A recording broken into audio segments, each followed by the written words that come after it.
Hello. Well, good evening. Welcome back to RTC Real Resilient Conversations. It is Monday. Oh, what a Monday, right?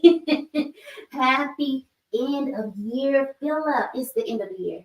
End of year fill up. I'm super excited that you all came back to see me for the last episode for 2023. So if you're alone, you're snuggled up, you watching it live or on rebroadcast, I thank you so much for taking the time out to give me 30 minutes of your time to learn how to be a more resilient you in your everyday life. So we do come on every second and fourth Monday. I know sometimes I have to go through the calendar. It's not like every other week. It's really second and fourth, okay? So second and fourth Monday. When we come together, we discuss a topic that was given to me. I kind of use unique, quirky phrases, right? To discuss different ways and different perspectives of how to bounce back from the challenges of day-to-day life, right? So it is my assignment to really empower you and to honor you with your time. And so I am going to keep on going because I know I got a lot of information today, y'all. And I want y'all to go ahead and tap in. I am so sorry. I cannot see what's going on for Facebook or YouTube because this is a different setup. I don't have the same ability to see on this side. Maybe, yes, come on in.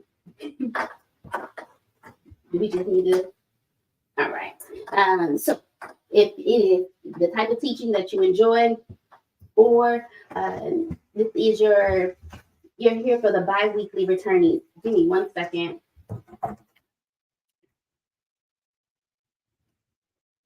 All right. Sorry. I realized that I ain't have enough light. Y'all was just looking at me with no lights, huh?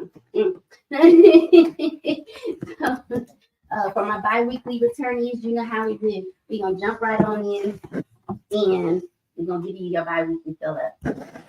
So while we are getting set up over here, we're going to keep this thing rolling. All I need to do is be able to see and know that you all can hear me clearly. Those over there in Instagram world, can y'all hear me good? Y'all can see me good? Right? Oh, thank you so much. I'm old enough, you don't pull your coat. Okay, pull you a little different. I'm told just to turn it around, but now it's leaning and I'm worried. Sully, just put it on the other one. I can't see it on that. Yeah, that's what I'm saying. Just turn it around. Okay. Yeah, we go with that. I couldn't see the other one. It was leaning. I had my nerves back. I can see it a little bit. It works for me. We'll go with it for now. We'll figure it out next time.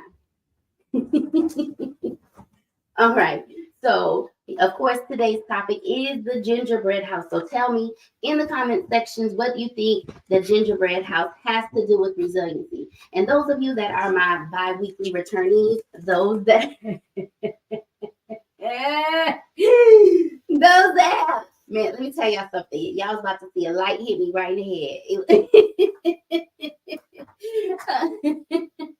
So those of you that are my bi-weekly returnees, down in the comment section, just tell me what you think the Gingerbread House has to do with resiliency. And of course, we are going to talk about, I'm going to just give y'all a heads up. What's in a gingerbread house, right? It's walls, it's windows, it's a roof, it's the little candies, right? And depending on how fancy you are, you got the little gingerbread men, right? First timers, I'm so sorry. First timers, if you missed it, come back and join us. Just listen in on if this is the type of teaching that you enjoy. I just ask that you give me 30 minutes of your time. Listen in and see if this is something that you're interested in. And if so, make sure you like, share, and subscribe. Hit that notification bell so you don't miss out on the next episode. Okay, thank you so much for taking time out to stop on in. So, with that being said, Latrice, thank you so much for joining in. Mom, thank you so much for joining in. Vaughn, how you doing? All my people over in YouTube and Facebook. I know that there's one that was trying to watch from LinkedIn. So thank you so much. We are on all platforms, making sure that you have time to get the very things that you are in need of, right? So I see. I cannot tell who is Mick Mick, but hi. And I know somebody else, Abby. How you doing? So we're gonna keep going. We're gonna say it. So we're gonna start off with, what do you think walls represent in your life, right? So if you're thinking about the gingerbread house, right? You have the walls. Now these are the side walls. These are the walls that's gonna go on the side of the, yeah, like that. Y'all got it. The walls. So your walls also include the front and back door. My hands are not that big, y'all. So the front and back door are also what are representing the walls in your life, right? Gingerbread, get it? All right, y'all see now? It's gonna be 4 walls, but I don't have enough hands. Work with me. So your 4 walls, what do they represent in your life, right? And for some people, it could be viewed as what? Imprisonment. It is you're locked into those 4 walls and it feels like prison, right? Some people look at it as a protection and a opportunity for security, because there are a lot of people who don't even leave their house, right? And it's because of their fear, and they feel protected and safe inside their own 4 walls. And what about limitations, right? That limits what can happen, who can come near, right? Your limitations. And entrapment. Now, entrapment is usually tied in with somebody tricking you into something, right, that you didn't want to do. So they use harassment or flattery or threats to kind of keep you under wraps, right? Yes, the structure, absolutely. So we look at our walls as a structure, as parameters, right? And I'm trying to see everything. Thank you. So I know y'all, I have to, it's a lot going on. Y'all be patient. So with the walls, I'm just gonna keep the little short ones up because I can do that. So with your walls, turn it this way, Quita. And we're talking about the imprisonment, right? Talking about imprisonment, and what about division? So there is a division between this wall and that wall. It's keeping things separate, but it's keeping things out from the outside, right? And walls can be seen as things that need to be broken down at sometimes, and sometimes it needs to be overcome. There are barriers, boundaries, there are things in your life that may need to be overcome. It is holding you back from reaching the very goal that you have in mind, the very goal that you are yet waiting to break through and do, right? The protection and safety aspect behind it is making sure that the walls represent a place of shelter. When you feel safe, right? Think about your relationships, think about your job, think about your home. When you feel safe, does that change your how you relax, right? How you kind of roll your shoulders, you kind of relax a little bit, right? Because it gives you a sense of, well, this is where I belong. Nothing can hurt me, nothing can harm me. This is where I belong, right? And so the limitations, like we talked about, limitations represent what? A physical distance or keeping people away from you. And more than likely, you do limitations when it comes to matters of the heart. Yeah, y'all feeling me? It's a lot of people out there that just don't want to be in relationships because you're scared of getting hurt. And so when we're talking about these walls and we're talking about how they can symbolize hurt, usually walls come from misunderstandings, fear, hatred, injustice, whatever, you're doing things just for you, the narcissistic mindset, or you built your wall based off of what you were told was sin. Or you have walls for your finances because you don't want things to come out. You only want things to be brought in. And so it's protecting your finances, or you utilize your finances so much inside the home that you don't have the opportunity of using it on the outside. Right. And absolutely PTSD, past traumatic past experiences, absolutely is where your walls will come up. Right. And thinking about uh, when those walls were put up, right? Sometimes it is to protect your resources, it's to protect your heart, it's to protect your health issues. Because when people know that you are crippled or you have a disability, usually they give you the, oh, I'm sorry, oh, well, what about, oh, don't. So instead, you put up a wall and you say, I'm fine, nothing's wrong, because it makes it easier for you to, which we're going to talk about a little bit later, hide than to really deal with what's going on, right? So, sorry, I got crumbs everywhere. So this shows that your walls of life, right? Imagine my hands are walls. Can be both positive and negative, right? When we're trying to protect, we're trying to cause safety, we're bringing about limitations on and boundaries on who are allowed in our heart, in our house, in our mind, in our space. And that's both a positive and a negative thing, right? Because sometimes you're keeping away the very people that could change your life. And when we're thinking about what that looks like, everyone is different. Everyone is different.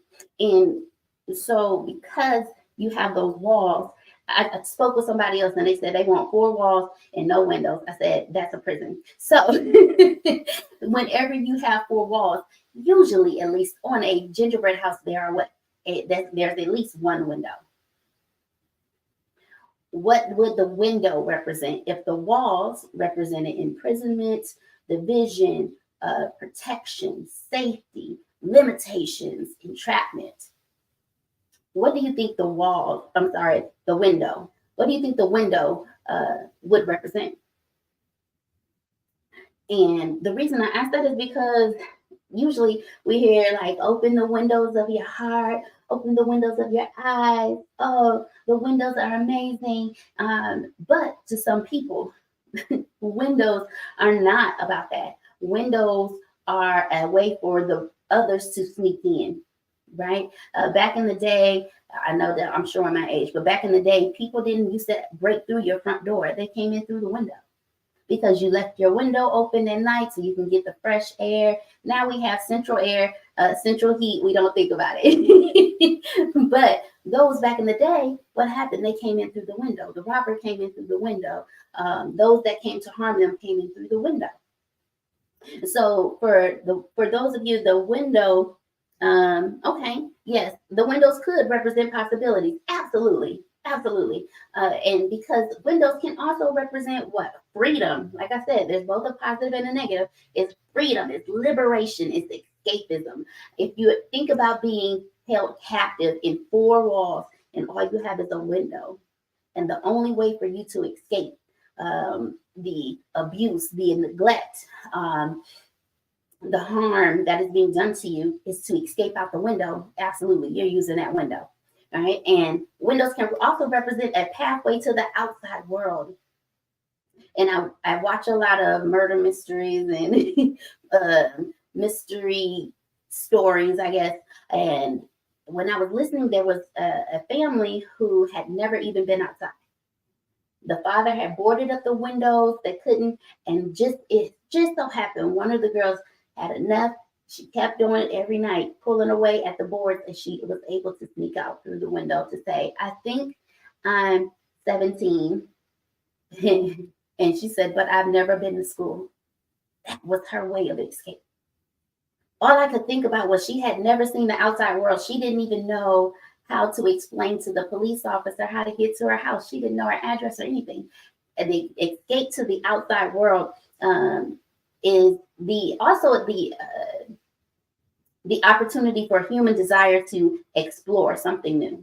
How many of you all like to go and travel? You like to see new things. You like to do new things. You're not about the routine, do the same thing every day, right? And the window can give you that opportunity to blossom out, see new things, go new places, try new foods, drink new drinks, color your hair, get a whole new style of clothing, right? The window is your opportunity to really explore who you are. How many of you are still trying to learn who you are, right?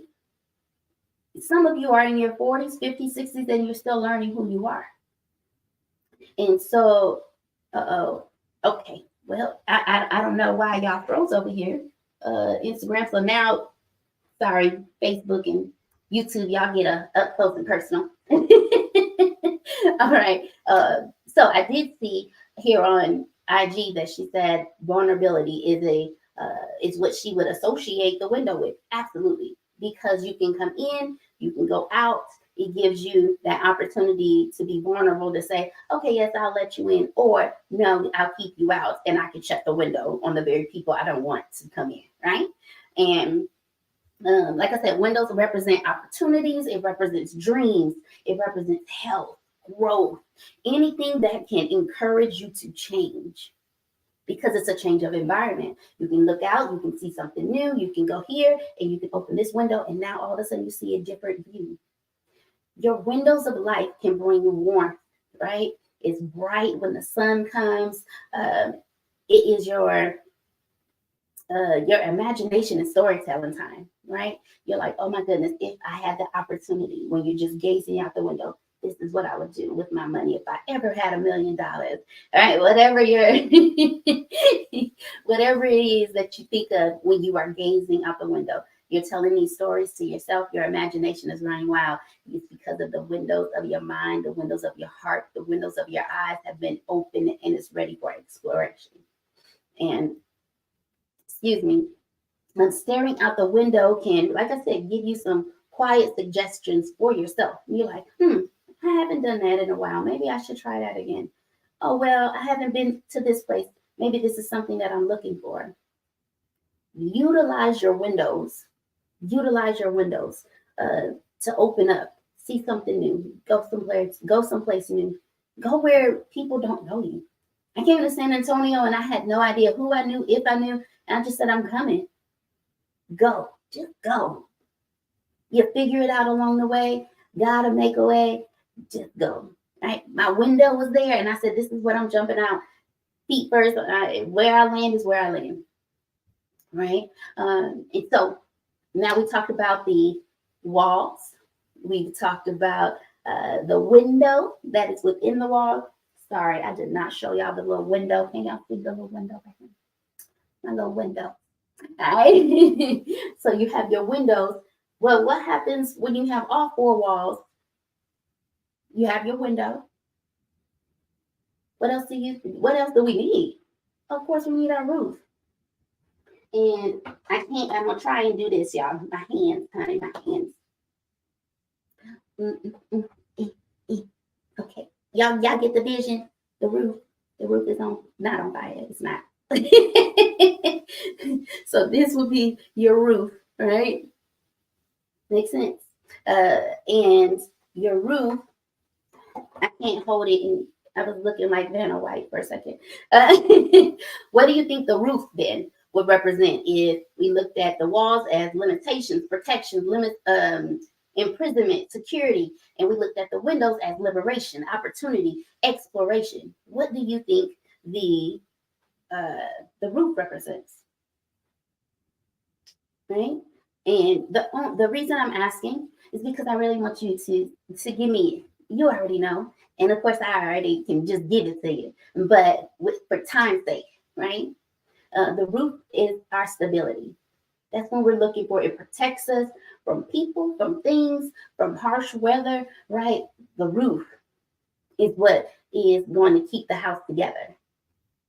All four walls were okay, right? But when the roof is on there, at least it gives a little bit more stability, right? It gives you, the roof represents your attitude. And so the roof could also represent limitations. Absolutely, Mr. Bondon. And when we're thinking about the limitations, it's putting the limitations that you put on yourself, right? That are the limitations that you put upon yourself. And the attitude of what your pure motives are, right? Where are your motives? Is it to really protect? Is it really to shield? Or are you about yourself and now you have a leak in your roof, right? Now you're allowing the pests to take over and get in through the roof because you have not understood the stability of your attitude, of your limitations, and your innermost self. Your innermost self is your supreme, who you're connected to, right? Whatever God you may serve, the God that I serve, right? Whoever you serve, your innermost parts is what is connected to your roof. And lastly, but not least, of course, would be your high mind. So being on the roof is like dreaming. It's like dreaming a dream and it meaning more to you than just what you could see within those four walls. Now it's looking out more than just the window. The window shows you a horizontal view. But when you're on the roof gives you so much more to explore, right? It gives you the mind to say, I am going to move out of the country. I'm going to learn a new language. I'm going to have children. I'm going to get married. Right? The things that people are like, oh, no, don't, oh, wait. I'm going to invest. I'm going to, right? The things that some people are like, oh, no, because they are afraid. They're afraid. And when they're afraid, they don't have the mind. Their mind is not open. They can't see past the window. They can't see past the door. They can't see past the four walls. Get with some people who want to sit on the roof with you, whose dreams and imaginations and expectations are bigger than life, are bigger than just, well, yeah, we can just stay in the same city that we grew up in. Get with some people who say, no, I want to have a better career. I'm going back to school, right? Because that's kind of what I'm getting ready to do, y'all, right? I'm in school full time. I already run around like a mad woman, but as of next week, I start a brand new job. And so when I'm starting that job, it changes the dynamic of how I do things, right? So I have to be with people who also understand she has a chronic illness. She's in school. She's starting a new job. There may be something that's going to trigger her pain sensors to go into overdrive. However, I know that her vision is to be debt-free, is to be able to travel, to be able to explore, to take care of her family, right? And so because of that, then she's going to be on the roof. You're going to find her on the roof. Right? All right. So we're going to jump right into what do y'all think you need? Because this gingerbread house is not going to hold itself. Right? Okay, let me turn this way. Okay. The roof. That's my roof. Y'all think? All right. Imagine the wall right there. Okay.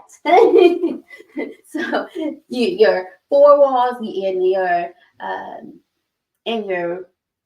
four walls and your roof.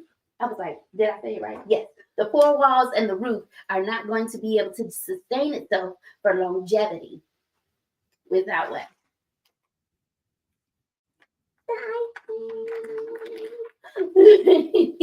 What is that? What is the icing in your life?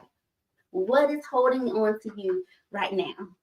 What is keeping you safe? What is the glue for you when you're thinking about the things in your life? Right? Is it your child? Is it your family? Is it your friends? Is it your money? Right? But when you are the person, right? You're the person that's the actual glue. How do you think that affects you? How do you think that affects your resiliency? Right? And when you're talking about the things that affect your resiliency, you try to stay hopeful when nothing is going the way that we want to, right? And I'm speaking for myself as well, right? Being the glue that holds everybody together, that everyone turns to, and yet at the same time, everyone can poke at and say, why is this glue here? Right?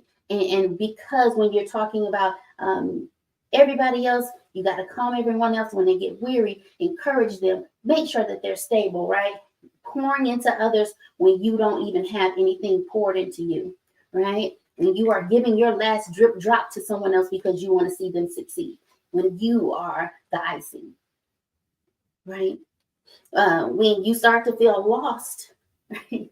You feel lost because you have given so much to someone else and yet you feel alone, right? You're trying to keep everybody on the right path. You got children. You want to make sure that they have good role models. You want to make sure they have balanced meals. You want to make sure that your spouse or your significant other has the support that they need. Make sure that they have the lunch that they need, all while you're still working as well, right? The icing has to champion everybody else, celebrate everybody else, and still wonder, when is somebody going to celebrate me, right? Or they are trying to keep it together. They put a smile on their face, right? Like I said earlier, chronic illness, you put a smile on your face and you say, everything's fine. Everything's fine. Don't worry about it. This week, y'all, I was stuck in a bed for a day and a half. My chronic illness decided to flare up. I got the COVID booster and the, oh goodness, COVID booster and the flu shot at the same time. I was not able to hold together, right? I didn't have enough to be the glue for someone else. And when you're talking about your fears, you're talking about resentment, you're talking about finances, you're talking about your faith, you're talking about family and friends, you're talking about your mate, your spouse. Fear is too thin. If you make your icing too thin, the walls and the glue will still crumble. Resentment means your icing is too thin. You will still break the foundation or break the home, allow the home that you live in to crumble. However, your faith in whom your God is, your faith is it's the right consistency. See, I can squeeze this. It's not too hard, right? Because it's right, it's ready. It's what is needed. Your faith, your family, your friends, and depending on the spouse or the mate that you have, your mate can give you the things that you need in order for them to be the glue for you and you to be the glue for them. Reciprocity comes in being with the glue. If done the wrong way, either the glue is hardened, and those are the people that are hurt by it, or it is too loose, and yet the people within can still be the ones that are hurt by it. And so if we are looking at the structure of the icing, if it's too weak or it's too hard, if it's too thin or it's too thick, can you support yourself without having that icing to hold your structure, right? You need people that can love you, people that value you, people that share the same experiences, right? People that you're attracted to, people that are attracted to you, people you have a connection with. And because if you don't, you feel like your structure, who you are, this is your structure. Your structure struggles. Your structure, it finds its way crumbling at the walls. How many of y'all have seen cracks in the walls and you're like, this is a brand new house. What's going on with the foundation? Is your foundation ready? Was it secure?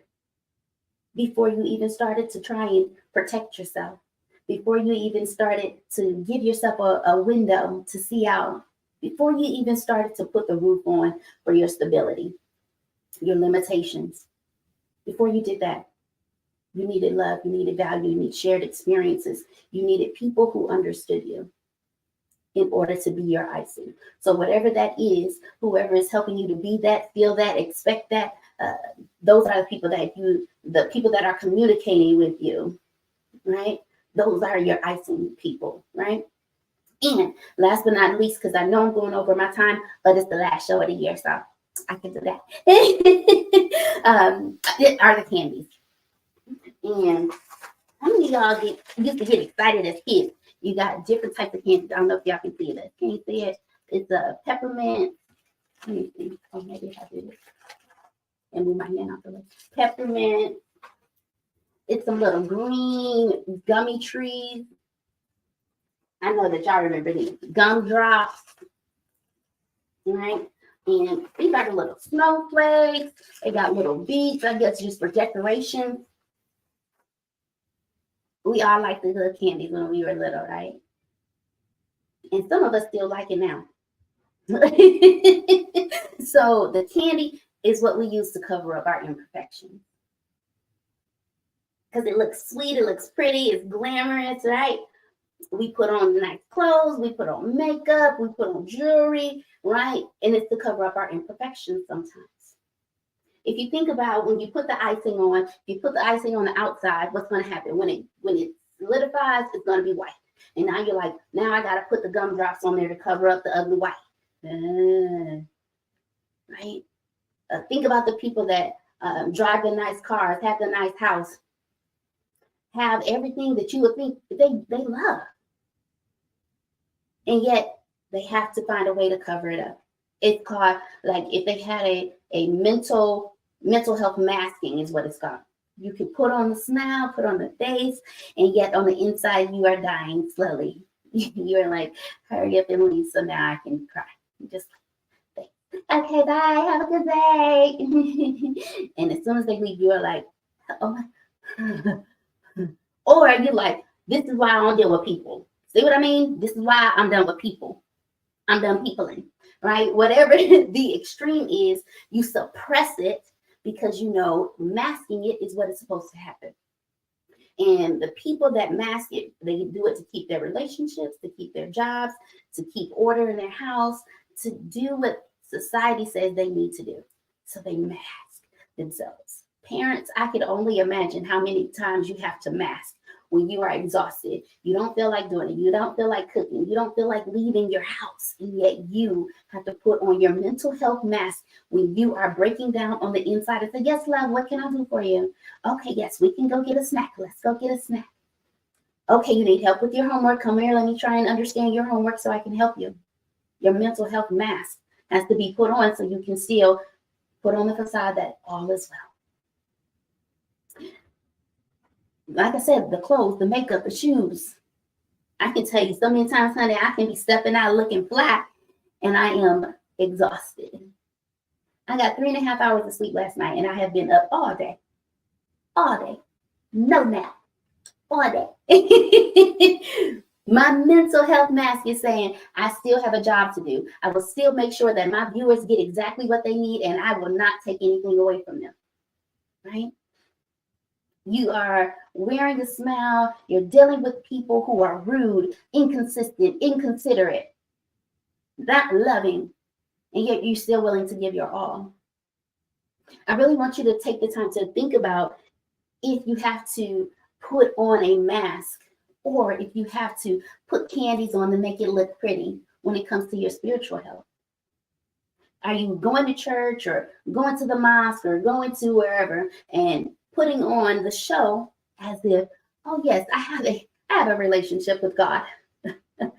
And you don't, and you're struggling, and you don't want to pray, you don't want to read your word, you don't want to praise and worship, you're tired of doing it, right? Because you don't have a relationship. So then you put on candies, you still go, you do the whole horse and pony show just to get back home like, whew, I'm glad that's over. If that's you, it's time for you to take the candies off and really expose the ugliness that's there. Really expose the hurt that's there. Really expose the disappointment that's there. Really expose what it is that you're still covering up with those candies. Right?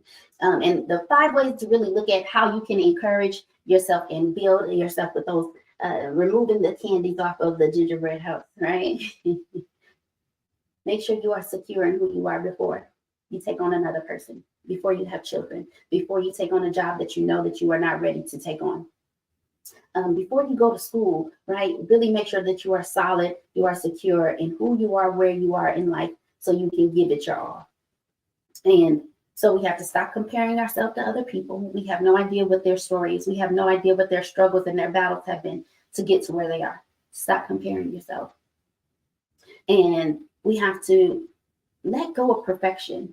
Perfection is the enemy of happiness. Whenever you feel like you have to be perfect all the time, you have to be perfect. You have to look a certain way. You have to act a certain way because that is what mother told me I should do. How mother told me I should do. That is how father told me I need to be hard. A man don't cry at all. And yet you are hurting on the inside. Right? Let go of perfectionism. Sorry, I'm making sure I'm not missing anything on the Facebook, Instagram side. See your flaws as art. When I used to do poetry, my stage name was Perfectly Flawed. I said, I mess up all my words. I have to write down my words so I can see it because I don't have a good memory. I am perfectly flawed. I have hairism on my face. I have polka dots on my stomach. I have cellulite. I am perfectly flawed. There was yet someone who looks at me and they're like, that girl got it going on. Got that right? Perfectly flawed. Look at your flaws as art. Okay? And every time you would get the opportunity to look at your flaw, balance it with a positive that you have in yourself. The things that you love about yourself, every time you see something bad, remind yourself of the things that you love about you. Remind yourself, if this is for those that are married, remind yourself of the things that you love about your spouse. When they are getting on your nerves and you like, I'm done, I'm over it, I'm ready, remind yourself, okay? And last thing, reframe your flaws. If your flaws look like, right? For example, if a woman was burned on her face, half of her face is burned. The other half still has her natural beauty on one side. Reframe that and say, yet, when the people think that this is yet the beast, the beauty is still there. I have both, right? Whatever you need to do to reframe what you think you are, who you think you are, looking at your finances and you like, ain't nobody gonna want me because I'm broke, busted, and disgusted. First of all, change your wording. Say your money is in circulation. It is on its way back to you, right? It's just not in my hands right now, but it's coming back to me. And watch your money come back to you. You know what I said? I got 2 checks in the mail today. Sitting up there, shot with my business partner. Had to get up, do a 1-2 step. Had to reframe my thoughts and reframe my flaws of how I spend money, of what I thought money would look like, about how I give to other people and other corporations. Yet I had to reframe it and say, and yet God still loves me to send me checks in the mail. Okay, God, thank you. So that is my time. I know I went well over. It is 12 minutes past the hour. Thank you so much for those of you who stayed here. I pray that I said something that empowered you, that inspired you in your walk of resiliency. Come on back. Make sure that you get some for you, your future, and your future generations to come. And if I said something, make sure you like, share, subscribe, hit the notification bell because I would hate for you to miss it the next time that we come on. And make sure that you come back on. Do y'all know when? What's the second Monday of the month in January? It will be 8 January. Come back on 8 January, 8:30, same time, as we celebrate the new year together. I got excited. So this is the last time you will see my face for the year of 2023, unless I give y'all a little snippet in between. But this is the last time that you will see the snippet. See the actual face, the live face of Quita Quee. And I hope that you stay tuned because we got some good things coming in 2024.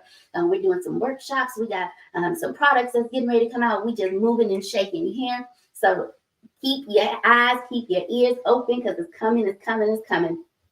So we're going to have a strong end. That's what we did today by going over by 15 minutes. That's what it's going to be. Going over.